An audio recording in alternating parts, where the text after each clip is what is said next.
A Rússia está perdendo dramaticamente a guerra. Nas últimas 72 horas, a Ucrânia infligiu a Moscou uma das suas derrotas mais pesadas desde o início da invasão. Entre 1º de agosto e 3 de agosto, cidades russas ao longo de uma faixa de 2.000 km de Saratov até a Sibéria foram paralisadas uma após a outra.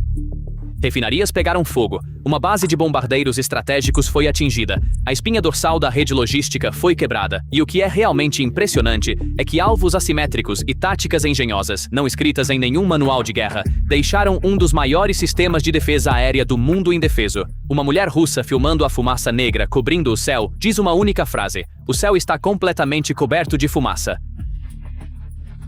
Você nem consegue ver o sol, enquanto um Putin em pânico retira baterias de defesa aérea de todos os cantos do país e as acumula em Moscou, as regiões deixadas para trás ficam desprotegidas. Em Saratov, em Samara, em Belgorod, as pessoas gritam a mesma pergunta desesperada: onde está a defesa aérea, pelo amor de Deus?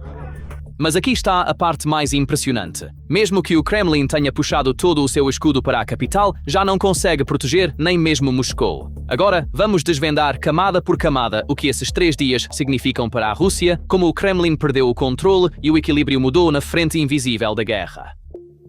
Antes de começarmos, um pequeno pedido. Análises independentes de geoestratégia como esta estão sendo suprimidas pelo algoritmo. Então, o vídeo não está alcançando muitas das pessoas que poderia. Inscrever-se, curtir e deixar até mesmo uma única palavra nos comentários nos ajuda diretamente a superar essa supressão. Agora, primeiro, vamos esclarecer o que foram esses 3 dias, já que o ponto não são os alvos individuais, mas o mapa que esses alvos desenham. As operações noturnas da Ucrânia atingiram 4 das artérias mais sensíveis da Rússia de uma só vez: energia, aviação estratégica, logística de combustível e produção de drones. A grande refinaria em Saratov, uma das maiores instalações de processamento de combustível na região do Volga, com uma capacidade anual de cerca de 7 milhões de toneladas, foi atingida e pegou fogo. Bem ao lado, a base de Engels, lar dos bombardeiros estratégicos Tu-95 e Tu-160, que lançam mísseis de cruzeiro sobre cidades ucranianas, foi alvo na mesma noite. Um depósito que fornece combustível para o exército em Kaluga, uma instalação que prepara e lança drones em Bryansk, e o complexo gigante de refinaria em Ufa, Bashkortostan, a 1.700 km de distância, foram adicionados à lista. Até mesmo o próprio número do Ministério da Defesa russo revela a escala da situação. Alegou ter abatido 635 drones de asa fixa em 16 regiões em uma única noite, uma das maiores operações de interceptação da guerra. O ataque a Engels também carrega um peso simbólico. A Ucrânia o atingiu pela primeira vez em 2022, e agora a mesma base está sendo atingida repetidamente. A refinaria de Saratov, por sua vez, foi alvo pelo menos 15 vezes desde o início da guerra. O fato de uma instalação poder ser atingida com tanta frequência é prova de que a defesa naquela região não está funcionando efetivamente. Mas o ponto real não é quantos drones foram abatidos, é que este mapa pode se estender de Saratov até a Sibéria, de Kaluga até Bashkortostan. Pois se um país não consegue proteger instalações a 2.000 km atrás da linha de frente, o problema não é um ataque isolado, mas a própria defesa. E esses 3 dias entram para a história como exatamente o momento em que a defesa se rompeu.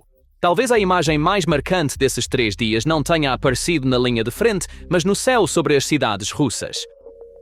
À medida que os ataques da Ucrânia alcançaram as profundezas do país, o Kremlin começou, em pânico, a acumular seu inventário limitado de defesa aérea na capital e em seus centros de produção mais críticos. A análise de satélite de um jornalista que trabalha para uma estação de rádio revelou que mais de 24 novas torres de defesa aérea foram construídas ao redor de Moscou nos últimos 2 meses, a maioria delas para baterias de curto alcance Pantsir. O objetivo é claro: proteger a capital e o círculo íntimo de Putin a qualquer custo. Para entender a escala desse reforço, é preciso olhar para o que o Pantsir significa para a Rússia. Esses sistemas não são apenas um elemento comum de defesa aérea, eles são o escudo mais precioso do regime, implantados para proteger o Kremlin e pelo menos 4 das residências privadas de Putin. E é exatamente por isso que acumulá-los na capital é uma prioridade vital para o Kremlin, mas um fato implacável entra aqui. A Rússia está enfrentando uma grave escassez de suprimentos desses próprios mísseis Pantsir, e até mesmo blogueiros militares ligados ao Kremlin admitem isso abertamente. Conjurar dezenas de milhares de mísseis Pantsir do nada é fisicamente impossível, e sob ataques constantes, as tropas de defesa aérea já foram levadas à exaustão. É aqui que começa a equação trágica. Se você tem um número limitado de escudos, acumulá-los em um lugar para protegê-los significa inevitavelmente deixar outro lugar desprotegido. E enquanto o Kremlin faz essa escolha a favor da capital, o resto do país fica desprotegido. Enquanto a refinaria queima em Saratov, enquanto o centro logístico queima em Samara, enquanto a universidade é atingida em Belgorod, os moradores dessas regiões gritam a mesma pergunta impotente: onde está a defesa aérea? Onde está a defesa aérea, pelo amor de Deus? Esta pergunta é o grito de uma região percebendo que foi sacrificada. As pessoas veem os drones passando baixo, veem que nenhum tiro de interceptação é disparado e entendem muito bem o seu significado. O Estado alocou os recursos necessários para protegê-los em outro lugar. Enquanto a capital é protegida, as províncias são deixadas à sua sorte. Um empresário russo gravando calmamente um anúncio de vendas, enquanto seu próprio centro de logística arde ao fundo, é esse abandono transformado em comédia sombria. Este é o momento em que a história de 4 anos da Rússia como um Estado forte que protege em todos os lugares desmorona da forma mais dura.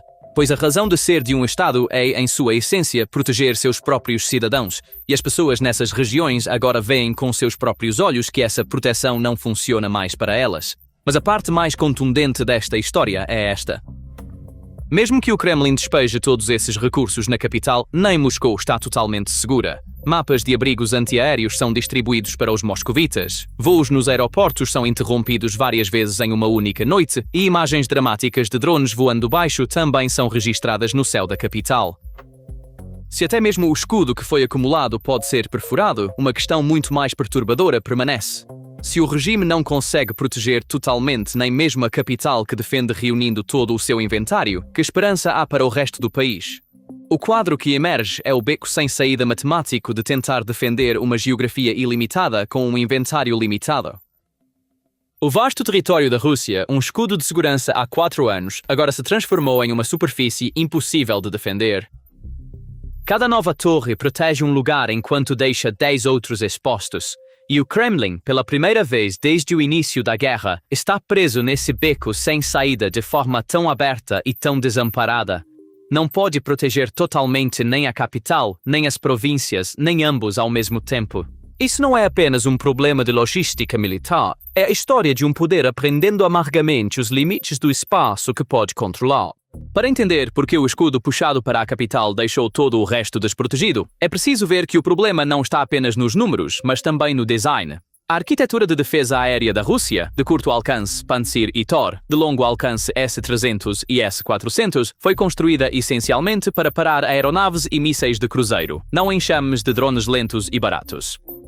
E agora essa arquitetura está se tornando vítima de sua própria lógica de design. Um míssil interceptador de $1 milhão é gasto para atingir um drone que vale alguns milhares de dólares, e essa equação funciona contra o defensor todas as noites. Os números mostram a gravidade da situação. As forças ucranianas destruíram mais de 134 sistemas de defesa aérea russos desde o início de 2026, e cada sistema destruído abriu a porta para uma nova região nas profundezas. Segundo avaliações ocidentais, a Rússia está consumindo seus mísseis interceptores a uma taxa insustentável, a ponto de as unidades de defesa serem forçadas a trazer de volta ao serviço radares soviéticos dos anos 60. Esta é a imagem clássica de como a defesa de uma potência se deteriora internamente. Existem armas, mas não munição suficiente. Existe um sistema, mas ele não consegue acompanhar o ritmo. E há tecnologia, mas ela pertence a uma geração anterior. Esta é a verdade por trás da pergunta: onde está a defesa aérea? A defesa não está ausente, mas já não há o suficiente para cobrir todos os lugares ao mesmo tempo. E uma vez que esse limiar é cruzado, começa toda noite uma amarga aposta sobre qual cidade será protegida e qual será sacrificada. No centro dessa situação está uma matemática implacável, e ela trabalha contra a Rússia. Os drones de ataque profundo da Ucrânia custam algumas dezenas de milhares de dólares, enquanto cada interceptador gasto para detê-los é muitas vezes mais caro. Portanto, mesmo uma interceptação bem-sucedida é uma perda para o defensor. E há uma dimensão de produção. Segundo autoridades ocidentais, a Ucrânia pode fabricar drones de ataque profundo mais rápido do que a Rússia pode produzir mísseis de defesa aérea, com a produção de drones ucranianos aumentando cerca de 312% nos primeiros 4 meses de 2026, em comparação com todo o ano anterior. Um lado produz mais flechas a cada mês, enquanto o outro não consegue acompanhar o reparo de seu escudo. Esses drones também são mais inteligentes, alguns movidos a jato, mais rápidos e com maior alcance, minimizando o tempo de reação russo. O alcance de 2.000 km do drone movido a jato que atingiu uma instalação em Novosemikino é prova desse salto. E a parte mais insidiosa é que essa assimetria drena constantemente o defensor. À medida que a Rússia queima estoques para parar cada incursão, sobra menos para a próxima. Esta é uma guerra de atrito invertida. Desta vez, quem se desgasta é o defensor, não o atacante. Agora vamos para a frente menos discutida, mas talvez mais decisiva da guerra, a logística. Junto com as refinarias, a Ucrânia atingiu os gigantes centros logísticos da maior rede de varejo online da Rússia, um movimento opaco à primeira vista, mas extremamente calculado. Pois o que mantém um exército moderno de pé não são apenas tanques e mísseis, mas as peças de drones, equipamentos de navegação e componentes eletrônicos que fluem para a linha de frente. O comando da Ucrânia colocou essa rede em sua lista de alvos exatamente por esse motivo. Avalia que a plataforma é usada para trazer componentes sancionados de drones e navegação para o país e alimentar a cadeia de suprimentos militares. Sob o direito internacional, uma instalação civil torna-se um alvo legítimo quando sua função oferece uma vantagem militar concreta, e este armazém é, como os blogueiros militares russos mostraram com capturas de tela, uma artéria pela qual fluem os drones e peças de reposição mais demandados na frente. Um soldado da linha de frente podia encomendar o drone ou a peça de reposição que precisava desta plataforma, assim como um consumidor comum. Esta era precisamente a linha de abastecimento invisível que a Ucrânia queria romper. Então, o que é atingido aqui não é um site de compras, é uma engrenagem da máquina de guerra disfarçada de civil, e quando ela quebra, o efeito chega diretamente à linha de frente. A escala desta campanha logística aponta para um quadro muito maior do que os incêndios individuais. Por avaliações independentes, este gigante do varejo perdeu cerca de 2/3 de seus maiores centros logísticos em apenas 2 meses. A parte crítica, em toda a Rússia, a empresa tinha apenas 26 mega-instalações maiores que 15.000 metros quadrados e 16 delas, cerca de 62%, estão agora fora de operação. Esses centros sozinhos gerenciam a maior parte do fluxo de carga em todo o país, então o verdadeiro peso da perda vai muito além do número de instalações danificadas. Dizer que apenas 8% da infraestrutura total foi afetada seria enganoso, já que o que foi atingido são as artérias que transportam o tráfego mais denso. Esta é a lógica de uma rede de distribuição. Alguns nós gigantes alimentam milhares de pequenos pontos de entrega, e quando esses nós pegam fogo, todo o sistema desacelera e trava. O custo já é medido em centenas de milhões de dólares. Apenas os danos físicos estão em torno de 400 milhões, subindo muito mais com a perda de estoque e o colapso da cadeia de suprimentos. Quando a espinha dorsal de uma rede quebra, o que resta não são prateleiras cheias, mas carga não entregue e lojas vazias. Sob essa pressão, a resposta da Rússia mapeia sua impotência. Putin, enquanto traz defesa aérea para a capital em pânico, também tenta esconder suas instalações de produção da vista, até mesmo em lugares inesperados, como universidades. Mas isso também não é solução. Na noite de 3 de agosto, drones ucranianos atacaram a Universidade Tecnológica Estadual de Belgorod, que, segundo canais locais, havia sido transformada em um centro de desenvolvimento, teste e treinamento de operadores de drones. O edifício de desenvolvimento sofreu danos graves. Um Estado tentando esconder sua indústria de guerra atrás de um campus universitário é o sinal mais claro de quão encurralado está. Afinal, esconder-se é o reflexo da fraqueza, não da força, e cria um ciclo vicioso. As instalações estão escondidas porque a defesa aérea não é suficiente, mas mais cedo ou mais tarde são detectadas e atingidas, já que a capacidade de mira da Ucrânia atingiu um novo nível de maturidade nesta campanha. O fato de que até mesmo um edifício no interior mais profundo da Rússia agora está ao alcance mostra que a retaguarda segura efetivamente desapareceu. A Rússia também retaliou. O armazém do próprio varejista da Ucrânia, Rosetka, foi atingido pela segunda vez em 24 horas. Assim, o alvo logístico agora é uma frente de 2 vias, embora a diferença seja estratégica. A infraestrutura civil que a Rússia atingiu não tem função militar comprovada, e quando não há mais retaguarda segura, o peso psicológico da guerra se desloca da frente para o coração da capital. Isso é o que o Kremlin realmente perdeu, aquela antiga imunidade que a geografia uma vez proporcionou. A crise de defesa que a Rússia enfrenta hoje é o reverso do que já foi sua maior força, a profundidade geográfica. Ao longo da história, as vastas terras da Rússia foram um escudo que engoliu invasores e deixou exércitos fora de alcance. Napoleão também, Hitler também tropeçaram nessa imensidão. Mas à medida que a natureza da guerra mudou, essa profundidade deixou de ser uma vantagem e se transformou em um fardo, pois drones de longo alcance e baratos a transformaram de um escudo em uma vasta superfície desprotegida. Quanto mais amplo é um país, mais pontos ele tem para proteger, mais refinarias, bases e centros de logística. E isso mede o quanto a Rússia se afastou do poder assertivo dos primeiros dias da guerra. Aquele que outrora incutiu medo nos seus vizinhos e esperava uma vitória rápida hoje, vive a impotência de não conseguir proteger a sua própria profundidade. Isso não é apenas uma fraqueza militar, mas um colapso de prestígio. Um Estado que afirma ter um dos maiores exércitos do mundo, incapaz de garantir até mesmo o seu próprio quintal, desgasta sua imagem de dissuasão em casa e no exterior um pouco mais a cada dia. Ainda assim, um equilíbrio honesto deve ser alcançado aqui, já que esta guerra não segue em uma única direção. Enquanto a Ucrânia atinge as profundezas da Rússia, a Rússia está simultaneamente e sistematicamente esgotando a defesa aérea da Ucrânia, e neste fronte, o lado sob pressão é Kiev. As forças russas dispararam um número recorde de mísseis em julho, gastando ainda mais do que produzem, e dependem cada vez mais de mísseis balísticos, os mais difíceis de interceptar. A escassez de interceptores Patriot na Ucrânia abre uma janela para as barragens balísticas da Rússia. Nos últimos grandes ataques, a Ucrânia conseguiu derrubar apenas 1 em cada 20 mísseis balísticos, uma lacuna crítica para Kyiv. A seleção de alvos da Rússia também carrega uma estratégia. Em vez de destruir alvos individuais, visa desgastar a defesa aérea integrada da Ucrânia, forçando-a todas as noites a escolher entre Kyiv, os centros logísticos ocidentais, as cidades da linha de frente ou a rede de energia. Assim como é verdade que a Rússia está se colapsando, a Ucrânia também está sendo drenada. É igualmente válido. Ambos os lados estão em uma guerra de ritmo, erudindo a defesa um do outro. Nas linhas de frente, a mudança é muito mais lenta.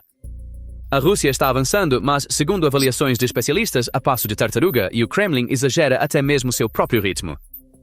A imagem realista, a Ucrânia não está à beira de uma vitória no campo de batalha, mas a suposição de que a Rússia pode defender seu vasto território indefinidamente também não é mais válida. Sob essa atrição de duas vias está a verdadeira questão que decidirá o destino da guerra, em favor de quem o tempo está trabalhando? Um ex-embaixador dos Estados Unidos dá uma resposta incisiva. Os ucranianos estão vencendo no campo de batalha agora, já que a Rússia, com o aumento do custo dos ataques de drones, está perdendo seus soldados mais rápido do que pode substituí-los. Por essa avaliação, o Kremlin não pode vencer a guerra, mesmo que não mostre intenção de terminá-la. E isso não se limita à mão de obra. A mesma lógica se aplica aos mísseis de defesa aérea, à capacidade de refinaria e à infraestrutura logística, tudo o que a Rússia consome mais rápido do que pode repor. O objetivo estratégico da campanha de ataques profundos é exatamente este: enfraquecer lentamente a capacidade econômica e militar da Rússia, criar condições cada vez mais desfavoráveis e, por fim, forçar o Kremlin a uma negociação genuína. A campanha persistente contra as refinarias tem uma consequência macro. A capacidade de processamento de combustível da Rússia diminui a cada ataque, afetando tanto o combustível militar que vai para a frente, quanto a receita de exportação que financia a economia de guerra. Uma máquina de guerra funciona com o combustível de suas refinarias e a moeda pela qual esse combustível é vendido. A Ucrânia pode não estar ganhando terreno na linha de frente, mas nas profundezas e na capacidade da Rússia de sustentar a guerra. Esta é uma guerra de paciência e tecnologia, não de tanques. Não um colapso visível, mas uma erosão que se aprofunda a cada dia. E a história mostra que as guerras muitas vezes são perdidas não na linha de frente, mas muito atrás dela, na fábrica, em frente à refinaria, em um armazém vazio. A Rússia hoje está sangrando exatamente nesse fronte invisível. Sob toda essa imagem estratégica, uma verdade muito mais humana se agita e ela ressoa dentro da própria sociedade russa. Em Samara, enquanto uma instalação logística novinha em folha, inaugurada há apenas um ano, arde em chamas, uma mulher russa chora diante das câmeras e faz uma única pergunta: quando isso vai acabar? Este é o sinal de que a guerra finalmente chegou à própria casa da Rússia. Durante 4 anos, esta guerra foi, para a maioria dos russos, um evento assistido em telas em uma frente distante. Agora é a fumaça cobrindo o céu de suas próprias cidades, as chamas engolindo seus próprios locais de trabalho, e esse sentimento não está confinado a uma única pessoa. Cada novo ataque nas profundezas corrói a sensação de estamos seguros por mais 1 milímetro. Um empresário gravando um anúncio de vendas em frente a uma instalação em chamas, um lojista tentando vender seu ponto de logística no oeste, um morador olhando para a fumaça e dizendo: não conseguimos ver o sol. Todos são prova de que a guerra se infiltrou na vida cotidiana. Claro, é preciso ter cuidado, não há um movimento anti-guerra organizado, e essas vozes singulares sinalizam não uma revolta, mas um cansaço. Mas mesmo em uma ordem autoritária, pessoas comuns começando a perguntar quando isso vai acabar, mostra que a coisa que o Kremlin gerencia com mais cuidado, o consentimento público para a guerra, está começando a rachar. E uma guerra começa a ser perdida não na frente de batalha, mas com essas perguntas silenciosas em casa. Quando você coloca todas essas peças em uma única imagem, o verdadeiro significado dos últimos 3 dias se apresenta. O Kremlin começou a perder tanto o controle físico quanto o psicológico da guerra ao mesmo tempo. A perda física é evidente. Um espaço aéreo que não pode ser defendido, um estoque de mísseis em diminuição, uma espinha dorsal logística quebrada, fábricas escondidas, mas ainda assim atingidas. A perda psicológica é mais insidiosa, o colapso da retaguarda segura, uma defesa encolhendo até a capital e pessoas comuns começando a perguntar: quando isso vai acabar? A fusão desses 2 fatores levou a Rússia para longe de sua posição assertiva no início da guerra. Uma potência que esperava uma vitória rápida hoje luta para proteger suas próprias refinarias, bases e capital. Mas não se deve exagerar. A Rússia não é um estado colapsado. Ainda possui vasta mão de obra, capacidade industrial e produção de mísseis. E as linhas de frente ainda se movem lentamente a seu favor. Portanto, a palavra certa não é colapso, mas erosão. Não uma queda visível, mas a capacidade de sustentar a guerra sendo corroída um pouco mais a cada dia. A única coisa certa é isto. O centro de gravidade da guerra mudou da linha de frente para a frente invisível a milhares de quilômetros atrás dela. E nessa frente, a Ucrânia, com um método não escrito em nenhum manual de guerra, está desgastando a defesa de um império caro com drones baratos. Os próximos meses mostrarão se essa erosão levará o Kremlin à mesa de negociações ou arrastará a guerra para uma espiral de desgaste ainda mais longa. No final, o que aconteceu nas últimas 72 horas é muito maior do que refinarias individuais em chamas ou armazéns atingidos. O país com o território mais extenso do mundo tornando-se incapaz de proteger sua própria profundidade. O que este mapa de Saratov à Sibéria revela é a lógica não de um manual de guerra, mas de um colapso. Um poder cuja defesa está se esgotando, cujo escudo está encolhendo até a capital, que esconde suas fábricas atrás de uma universidade e cujo povo, em fadiga, começa a perguntar: quanto tempo mais isso vai durar? O Kremlin apresenta isso como um problema técnico temporário. Mas a fumaça cobrindo o céu, as cidades que não conseguem ver o sol e os drones que chegam mais longe a cada noite mostram que não é temporário, mas uma erosão estrutural. E a verdadeira lição da história é talvez esta. Uma guerra, embora pareça mais ruidosa na frente, muitas vezes é perdida no lugar mais silencioso, em frente a uma refinaria, em um armazém vazio, em uma rua onde um morador diz: não consigo ver o sol. A Rússia hoje, bem ali nessa frente invisível, perde um pouco mais de sua capacidade de sustentar a guerra a cada dia. Então, o que você acha? A campanha de ataques profundos da Ucrânia é uma erosão que realmente forçará a Rússia a negociar? Ou está arrastando a guerra para uma espiral de desgaste muito mais longa? Por favor, compartilhe suas opiniões nos comentários. Para acompanhar as análises especiais de guerra e geopolítica da PPR Global como esta, inscreva-se no nosso canal e ative as notificações. Obrigado por nos escolher.